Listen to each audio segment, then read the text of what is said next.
নবীজির একজন সাহাবী নাম হলো আব্দুল উজ্জা। চাচার কাছে লালিত পালিত হচ্ছে আব্দুল উজ্জা। হঠাৎ করে একদিন চাচাকে ডাক দেয়া বলে, চাচা যান, একটি কথা আপনাকে বড় বলা দরকার। ও চাচা যান, বলেন বলেন, আমার একটা প্রশ্নের উত্তর কি দিবেন? আব্দুল উজ্জার চাচা ডাক দেয়া বলে, ভাতিজা রে, কি তোমার প্রশ্ন, জলদি করে বলো।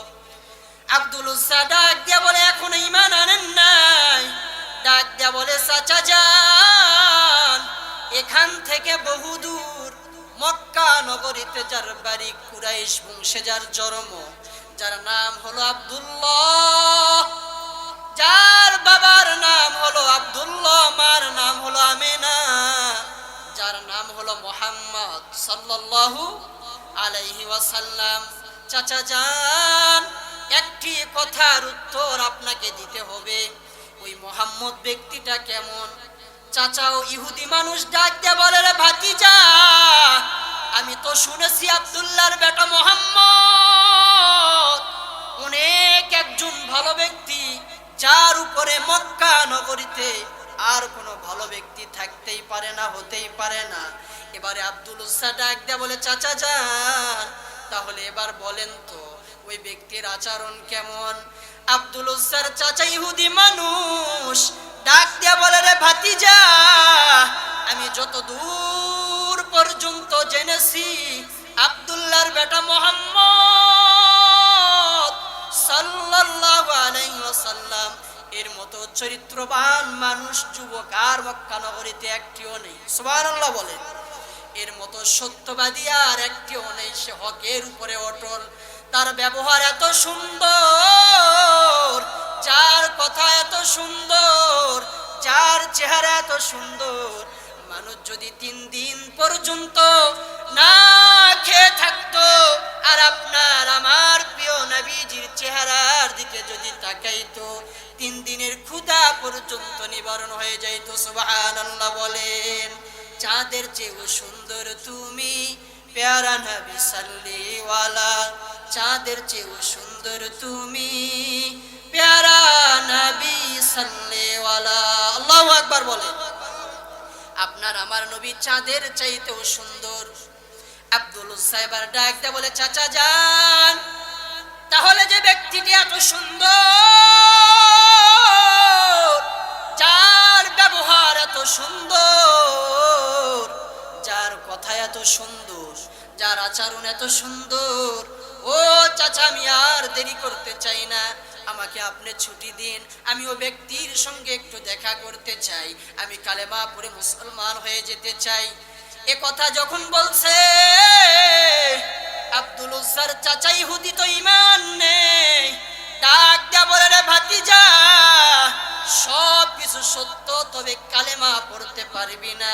একটু আগেই বলল আব্দুল্লাহর বেটা মুহাম্মদের চাইতে ভালো মানুষ মক্কাতে একটিও নেই। যেই মাত্র বলছে কালেমা পড়ে মুসলমান হতে চাই, এখন বলে আমাদের বাপদাদার ধর্মের বিরুদ্ধে একটা কথা বলে, আমাদের বাপদাদার ধর্মের বিরুদ্ধে কথা বলে। এবারে ডাক দেয়া বলতেছে, চাচা যান, একটু আগে আপনি বললেন তার চাইতে সুন্দর মানুষ একটিও নেই, ভালো মানুষ একটিও নেই, সে উত্তম চরিত্রের অধিকারী, যার ব্যবহার এত সুন্দর, এখন আবার বলতেছেন সে পাগল, তার মতো খারাপ মানুষ নেই। নাউজুবিল্লাহ বলেন। তাহলে একটু আগেই বলল ভালো, যে মাত্র শুনছে কালেমা পড়ে মুসলমান হতে চাই, এখন বলতেছে উল্টা। ওই মক্কা নগরীর আবু জেহেল, আবু লাহাব, উতবা, শাইবা, ওয়ালিদ ইবনে মুগীরা, আবু সুফিয়ান, যারা বারবার নবীজির দেহ থেকে উড়িয়ে দিতে চাইল নবীজির গর্দান, যাদের কথাই নবীজির হৃদয়টা ভেঙ্গে হয়ে যায় খান খান, আমার আল্লাহ ডাক দিয়া বলেন, হাবিব আমার, বন্ধু আমার, চিন্তা করিও না, কিয়ামত পর্যন্ত পৃথিবীর জমিনে আমি আল্লাহ রক্ষা করব আপনার মান আর সম্মান। আল্লাহু আকবার বলেন। ওরা আপনার আমার নবীর সঙ্গে দিল পাল্লা, নবীজির দেহ থেকে উড়িয়ে দিতে চাইল নবীজির কাল্লা। আসমান জমিনের মালিক আমার আল্লাহ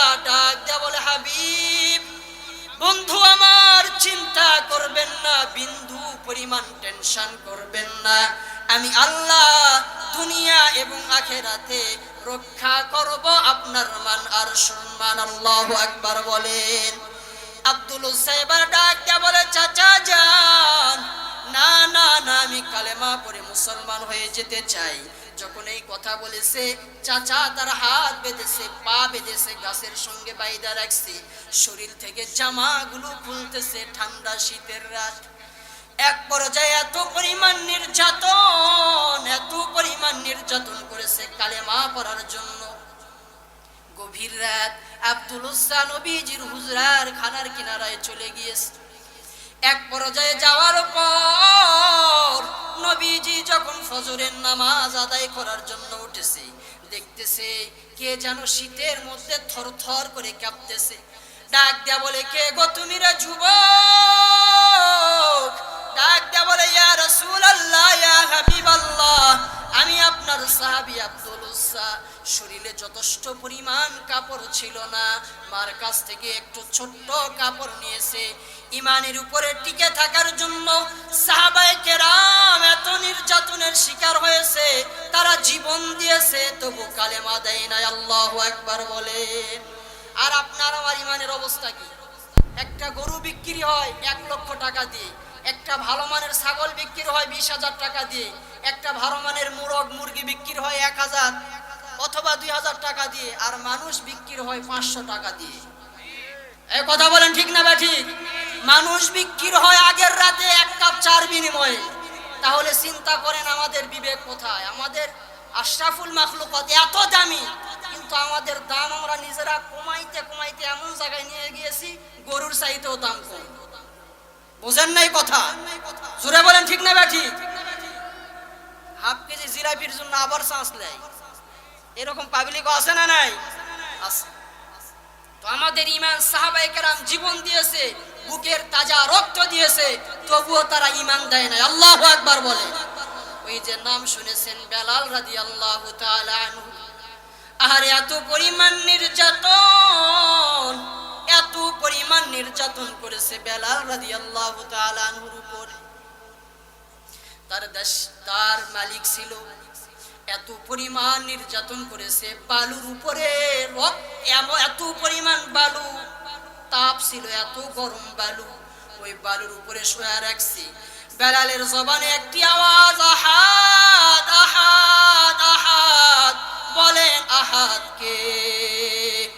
জোরে বলেন কে?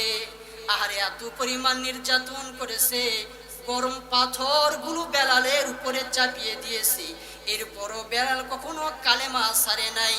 ওই যে নবীজির সাহাবী দিকে তাকাইলে বোঝা যায় তারা কত নির্যাতনের পরেও কালেমা দেয় নাই, ইমান দেয় নাই। কিন্তু আপনার আর আমার ইমানের হালত কোথায়? ওই যে বলেছিলাম ইমানের মধ্যে ভাইরাস ঢুকে গিয়েছে। ভাইরাসটা কি? আপনি আমি শিরিকের সঙ্গে সম্পৃক্ত, আপনার আমার মধ্যে বিদআত ঢুকে গিয়েছে, শিরিক ঢুকে গিয়েছে।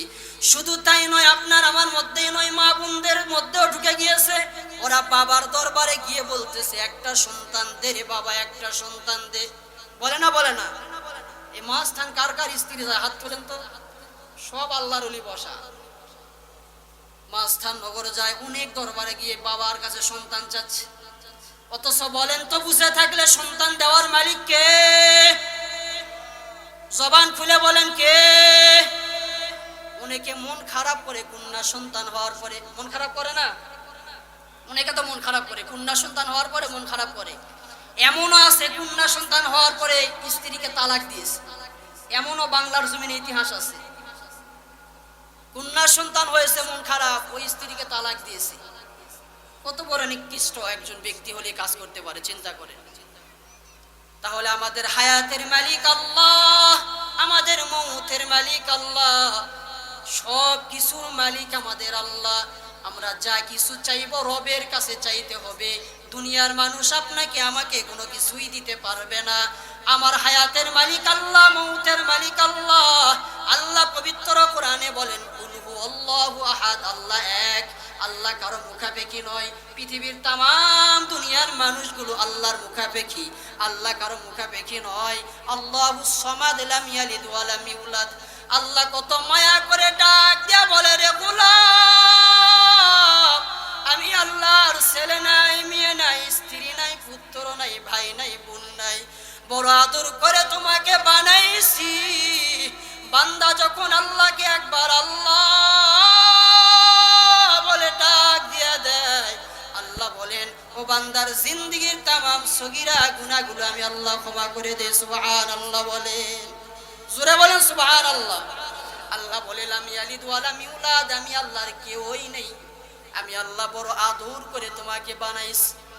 ফেরেশতার দ্বারা আল্লাহ পিঠ বানাইছে, পেট বানাইছে, হাত বানাইছে, কিন্তু এই সূরতি মাশাআ রাক্কাবাক, এই সূরতটা আল্লাহ নিজ কুদরতি হাতে তৈরি করেছে। সুবহানাল্লাহ বলে এত সুন্দর করে আল্লাহ বানাইলো। দুনিয়াতে আসার পরে আল্লাহ কি জন্য পাঠাইছি? এই রং তামাশার দুনিয়ায় আপনি আর আমি আল্লাহকে ভুলে গিয়েছি। এ যুবক, এ বৃদ্ধ বাবা পায়ে হাত দিয়ে বলে যায়, একটা আলেমের বাবা হয়ে কবরে যান, পর্দার আড়ালের মা, একটা হাফেজে কোরআনের মা হয়ে যদি কবরে যাইতে পারেন, আপনার সন্তান যদি জানাজার ইমামতির নামাজ আদায় করাইতে পারে, আল্লাহর জাত ও সিফাতের কসম, আমাদের হুজুরের চাইতে আপনার সন্তান যদি আপনার জানাজার ইমামতি করে 1000% কেন লক্ষ কোটি গুণ ওটা ফায়দা বেশি। সুবহানাল্লাহ বলেন।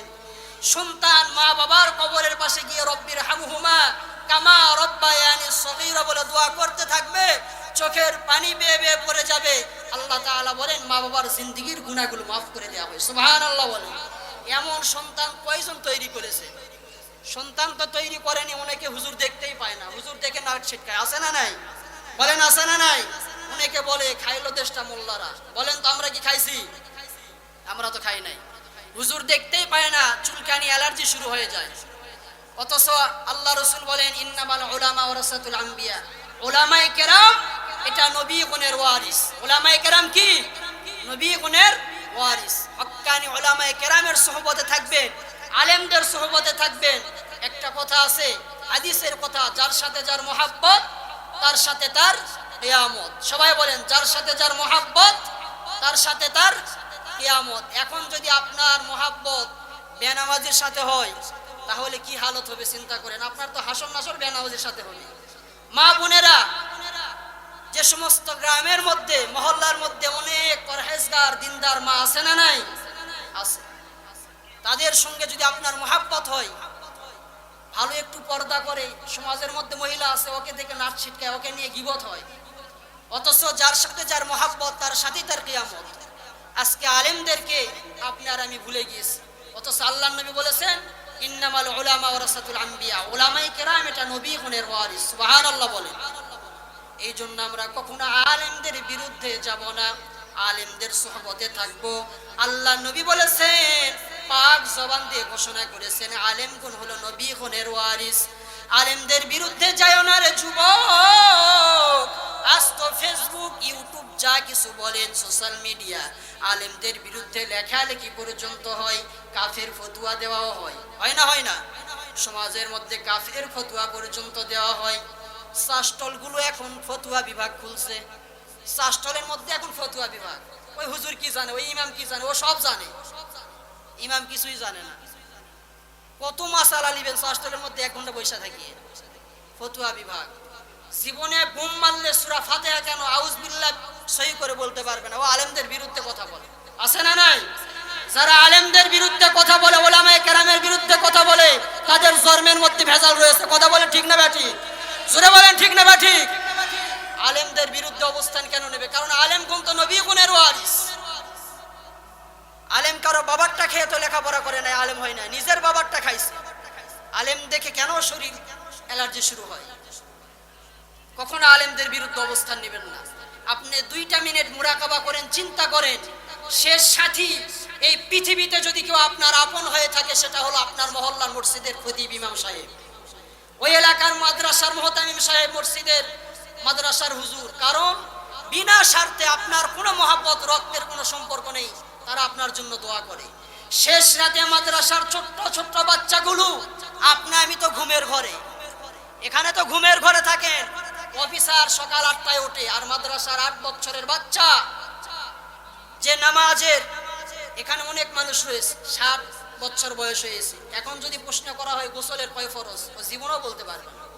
অনেক মানুষ এখানে আছে বলতেই পারবে না। 4 সালের বাবা গোসলের ফরজ ধরেছে পারেনি, তাহলে কি হয়েছে চিন্তা করেন। তাহলে 4 সালের বাবা হওয়ার পরেও গোসলের ফরজ, ওযুর ফরজ যদি না জানে, ওর জিন্দেগি ঠিক আছে? উদ্দেশ্য ঠিক আছে? ঠিক নেই। অথচ মাদ্রাসার ছোট্ট একটা তলেবে ইলম, যার বয়স মাত্র 8 বছর, ডাক দিয়া যদি বলেন বাবারে বলো ওযুতে কয় ফরজ, বলে দিবে ওযুতে 4 ফরজ, গোসলে কয় ফরজ, বলে দিবে গোসলে 3 ফরজ। মাদ্রাসার তলেবে ইলমদেরকে যদি আপনি প্রশ্ন করেন সানাটা পড়ো নামাজের কয়টি ওয়াজিব, বলে দিবে 14টি ওয়াজিব। এখানে অনেক মানুষ রয়েছে 50 বছর বয়স, এখন যদি বলি নামাজের ভিতরে বাহিরে কয়টা ফরজ, ও আবার মনে করবে নামাজের ভিতরে বাহিরে মানে মসজিদের ভিতরে বাহিরে মনে হয়। আচ্ছা, নামাজের ভিতরে বাইরে যে ফরজগুলো আছে অনেকে জানেই না, মনে করে মসজিদের ভিতরে বাহিরে। অথচ নামাজের ভিতরে বাহিরে 13টি ফরজ রয়েছে, নামাজের 14টি ওয়াজিব রয়েছে, এগুলো তো জানেই না। সানা পড়ার পরে আল্লাহু আকবার বলার পরে ডিজিটাল দেশ, ডিজিটাল মুসল্লি, ও ডিজিটাল ঘড়ির দিকে তাকায়, আছে না নাই? ডিজিটাল দেশ, ডিজিটাল মুসল্লি, ওই জন্য কি করবে, ডিজিটাল ঘড়ির দিকে তাকাইছে। আছে দুইটা পা, একটা উত্তর মেরু আর একটা দক্ষিণ মেরু, দুই দিকে দুইটা পা ভাগ করে দিয়েছি। আল্লাহু আকবার বলার পরে ও এখন ডিজিটাল ঘড়ির দিকে তাকায়। ফ্যান গুনে কয়টা ফ্যান রয়েছে, ডিজিটাল ঘড়ির দিকে তাকায়। আবার অনেক মানুষ আছে, আমি প্র্যাকটিক্যাল একটা কথা বলতেছি, নামাজে দাঁড়াইছি, একজনের মোবাইল ফোনে ফোন আসছে, একজন বলতেছে ফোনটা সাইলেন্ট কর নামাজের মধ্যেই, আর একজন বলতেছে এই নামাজে কথা বলা হয় না। কি বলতেছে? একজন বলতেছে ফোনটা সাইলেন্ট কর, আর একজন বলতেছে এই নামাজে কথা বলা হয় না। নামাজ চলে তখন 2 রাকাত, আসরের ওয়াক্ত ছিল, আরো বাকি কয় রাকাত আছে? তাহলে যে ব্যক্তি বললো নামাজে কথা বলা হয় না, ও কি নামাজের ভিতরে না বাইরে? চিন্তা করেন, ওই যে ডিজিটাল যুগ, সব শিখছে কিন্তু নামাজের নিয়ম কারণ শিখে নাই, সানা বলতে পারে না, তাশাহুদ তো দূরের কথা, দোয়া কুনুত যদি এখন ধরি এখানে 100টার মধ্যে 95 লোকে ফেল করবে। অথচ সন্তানকে মাদ্রাসায় দিনে শিক্ষাও দিল না, কেজি দেয়, কেজি দিয়ে পেঁয়াজি বানাই, 22 বছর পরে অফিসার হয়ে বাড়িতে আসার পরে হাঁস ধরে আর খায়, আছে না নাই? মা বাবার কবরের পাশে দাঁড়িয়ে কি দোয়া করতে হবে এটাও জানে না। পর্দার আড়ালের আম্মা জান, মনটা কি চায় না একটা আলেমের মা হয়ে কবরে যাও রে মা? ও বৃদ্ধ বাবা, মনটা কি চায় না একটা আলেমের বাবা হয়ে কবরে যাইবেন? আপনার সন্তান আজকের রাত আপনি একটু মুরাকাবা করেন, চিন্তা করেন, আর আজকের রাতেও তো মালাকুল মাউত আজরাইল চলে আসতে পারে। ও মা, রঙিন শাড়ি পরে স্বামীর ঘরে আসছে, এমন একটা দিন আসবে ওই রঙিন কাপড়গুলো খুলিয়া খুলিয়া সাদা 5টা কাপনের কাপড় দিয়া জন্মের মতো পেঁচায়া, চকলেটের মতো মুড়াইয়া মুড়াইয়া এই দেশ থেকে, শুধু অন্য দেশে নয়, এই জগৎ থেকে অন্য একটা জগৎ, কবর জগৎ, ওই কবরে নিয়ে যাইবে। এ যুবক, আজকের রাতেও যদি তুমি মরে যাও, কত যুবক ঘুমের ঘরে মারা যায়। আজকের রাতে যদি মালাকুল মাউত আজরাইল চলে আসে, সকালবেলা তোমার আমার মা বারবার ডাক দিবে, ঘুম থেকে তুমি আর আমি উঠতে পারবো না, শরীরটা শক্ত হয়ে যাবে। সকাল যখন হয়ে যাইবে, মা ডাক দেওয়ার পরে দেখবে সন্তান কথা বলে না, মা একটা চিল্লানি দিবে, প্রতিবেশীগুলো দৌড় দিয়ে চলে আসবে, এই রঙিন কাপড়গুলো বেলেট দিয়ে কেটে কেটে সাদা 3টা কাপড় দিবে, এরপরে চকলেটের মতো মুড়াইয়া মুড়াইয়া নরম বিছানা থেকে আলাদা করিয়া আপনাকে আর আমাকে খাটিলিয়ার উপরে রাইখা দিবে। কথা বলেন ঠিক না বা ঠিক? তাহলে যে মারা লাল একটা শাড়ি পরে স্বামীর ঘরে আসছে, এই মুহূর্তে যদি মালাকুল মাউত আজরাইল চলে আসে, তাহলে সব শেষ, সাদা 5টা কাফনের কাপড়। এই কথা বলেন ঠিক না বা ঠিক? ওদের শেষ কাপড় কয় পিস? 5 পিস। কয় পিস? সবাই বুঝে নাই, কয় পিস? 5 পিস। শেষ কাপড় হবে 5 পিস। আর দুনিয়াতে কি করছে জানেন? ওরা কখনো 3 পিস, কখনো 4 পিস, কখনো 2 পিস, কখনো 1 পিস, আছে না নাই? সর্বপ্রথমে আমি শুনেছিলাম 4 পিস, এরপরে 1 পিস কমাইছে, নাম দিয়েছে 3 পিস। কি পিস? সবাই কথা বলেন, কি পিস? এরপরে ডিজিটাল বাংলায় আবার এক পিস কমাইলো, নাম দিল 2 পিস। কয় পিস? জোরে বলেন। এরপরে আবার এক পিস কমাইছে, নাম দিয়েছে 1 পিস। কয় পিস? আরো জোরে। এগুলো কে কিনে দেয়? আমরাই তো, সব আল্লাহর ওলি বসা। এরপরে আবার কি করেছে জানেন? 1 পিসের পরে আবার কি করেছে জানেন? এই বড় একটা ঘের, নাম হলো প্লাজু কিজু। 22 জনের পাও ঢুকবে, অত বড় ঘের কি দরকার আছে? এই যুবক ভাইয়েরা বলেন ঠিক না ব্যাঠিক? সবাই বলেন ঠিক না ব্যাঠিক?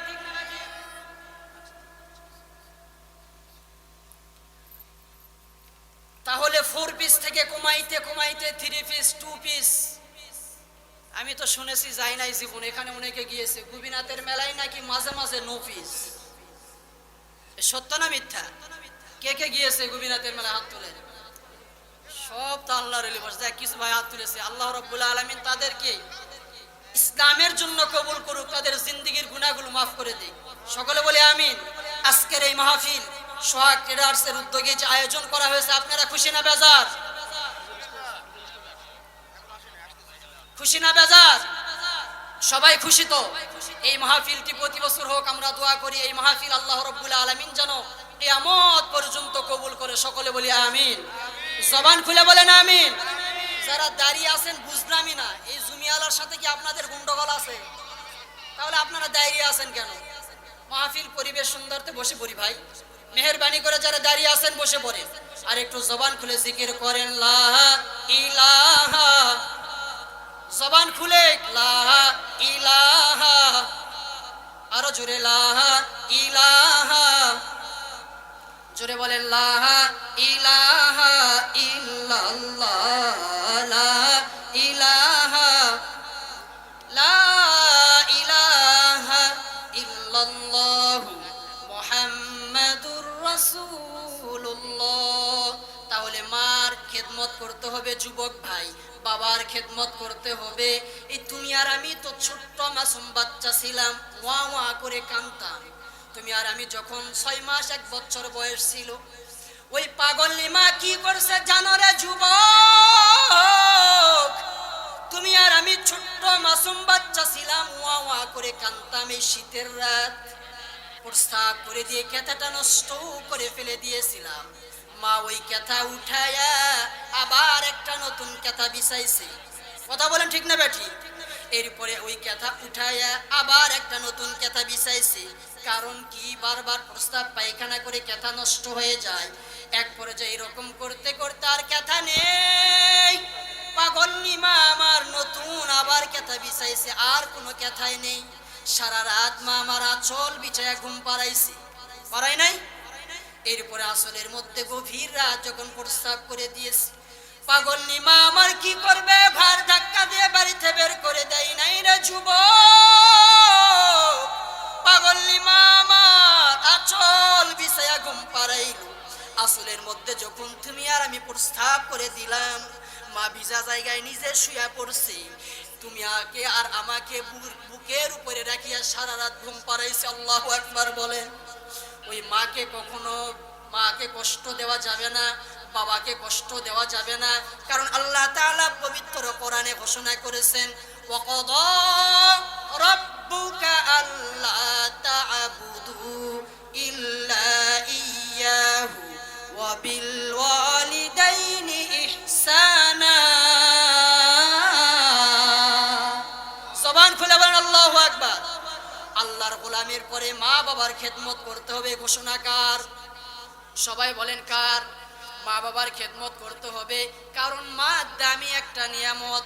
মাগো মা তুমি এই পৃথিবীর শ্রেষ্ঠ নিয়ামত, তোমারই পদতলে রয়েছে জান্নাত।